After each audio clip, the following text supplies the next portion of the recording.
7 touches, 185 yards, back-to-back weeks. Malachi Muse, our Eco Poly player of the game. I mean, it's not surprising when you get the quality from Eco Poly. They're talking about their 20-year warranty and all that stuff. Georgia's getting production from a walk-on player playing really well. That's not the first time that's happened at Georgia, but the way it's happening now, I mean, from Stetson Bennett now to Muse, and it's just somebody that folks that got to be able to see the practices and scrimmages. It's not surprising to them. They were pretty vocal about, man, I don't know who 87 is, but he is out here rolling. Well, it's Muse. And the thing I thought about just before I started this video is, man, somebody could have offered this guy a scholarship. Like, he could be playing at South Carolina, at, certainly Auburn. Georgia could offer him a scholarship, but he has just exploded onto the scene. The punt return for a touchdown really got Georgia going on Sunday. So I just look. I don't know if this is going to continue. That's a lot of production. 7 touches for 185 yards. Yes, several of those touches, I think 4 of them were returns. Still, I mean, when you start talking about the amount of receiving yards, that's a lot of receptions for some. I mean, that's still doing pretty well. 3 catches for 27 yards. I mean, that's fine too. So that's about, by the way, that's a little under, but that's about the average that Georgia is getting per passing attempt. So they're getting where they want to go with all of this. I think every season there are people that sort of just explode onto the scene, and certainly so far this year it's been Muse, but it's 2 games into this. He's playing a position he's playing a position that you really can explode, and I think that's the part that is most notable, or you can see it.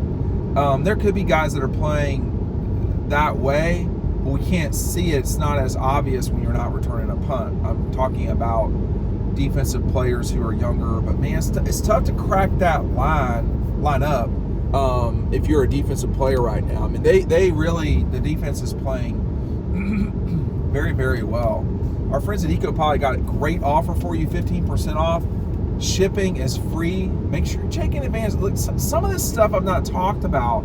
You're going to see a little bit more this week from Ryan and I, but that's a whole outdoor set. You can just have, the game on outside. I know a lot of y'all do watch it, and if you have a pool, first of all, congratulations. But some of those lounge sets that you can get into, we sit on the cushion. We use their blend that they're using. It's economically friendly. It's comfortable. The padding, the cushions, are very comfortable. So someone my size, 247 pounds, it's no problem. This is not something that you're going to go buy at a big box or a rural store like a Dollar General or a treat. This is the real deal, and you'll have it for a long time. I can tell you that right now. What we want to see, though, in the future. So one thing that's going to start happening with Muse and Georgia is folks are just not going to punt to him. Folks are just not going to punt to him. This also frees up when Ladd McConkey returns. That's not going to be something else he's going to have to do. So he's lifting the burden on other offensive players, because he quite clearly is very good at this. He was Ladd's replacement. He was Ladd's backup a season ago. I don't think he certainly seems like he's going to be the guy there. It's not dissimilar from using somebody like Mikey Henderson, who in 2006, but in 2007 he became more of a target. But man, last week we gave it to Muse because, boom, with that, I can't remember the yardage on it, but it was an explosive play. And Georgia's offense right now has not been as explosive as perhaps you'd want it to be. Yesterday, I think they've started getting that way a little bit more. Saw that with the return of Marcus Roseby-Jacksaint. Loved watching Dylan Bell. I mean, I don't think there's anything wrong with Mike Bobo using him just as a straight up running back until they get that thing sort of settled away. That's one thing I think everybody's kind of forgetting here is that, you know, Georgia's not exactly where they want to be with running backs and with that spot. So they're having to manufacture, you know, the run game with some short passes, just getting the ball on the perimeter. Maybe they don't feel this season that they can bully up front the way that they could with, you know, Isaiah Wilson, Andrew Thomas, and those guys, Justin Schaefer, people like that. Maybe they don't feel like they can just, bam, just hit people. You don't have to play a particular way. You can do it however you want. You can do it with quarterback run, which, you know, Carson.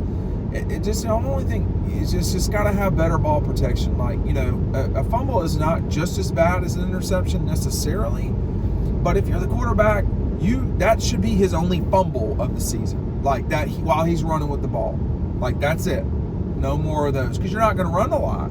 So, in terms of just number and how this works, he should not. That should be kind of it for him. High and tight, high and tight. The kid made a good play. The Ball State player made a good play. But there's any number of ways to move the ball with your feet if you want. It doesn't have to be the running backs. But this past game was the first time in something like I think since the 2020 season that Georgia did not have 100 yards rushing. So that's a thing. Now Kirby made the argument pretty forcefully yesterday. That distributing the ball quick to the line of scrimmage is the same thing as a run, but you know that's true in terms of the effectiveness of it. And you know, if you're them, they don't care how they score. I mean, if they score 500 yards, you know, I think it was Mississippi State maybe in 20, but they also didn't run against Cincinnati. So, and then you saw a year later, not even a year later, you know, Georgia was running the ball very effectively a season later. So I don't know. Make sure when you're going to Athens, you're going downtown to shop, you're hitting up Red Zone, okay? It's our friends. A lot of really good quality stuff in there. A lot of really good quality stuff. Red Zone has been a partner of Dog Post for some time now. And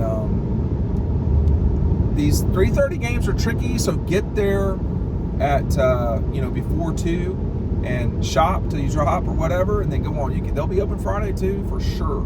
They'll be open Friday for the South Carolina game. They're open Sunday too, so make sure if you're going to go shop downtown for whatever gear that you need for the rest of the season, Red Zone is the place to get it. Our buddies Scott and Mindy are there to help whatever you need. So I don't know that it's time to freak out by any stretch of the imagination about Georgia's running situation. I do think that, Dylan Bell looked good. He looked like, somebody that could be problematic. One thing that Ryan Curley and I were talking last night while we were watching Bama and eating, we went with London broil last night. We went for value last night, cooking, instead of like chew quality.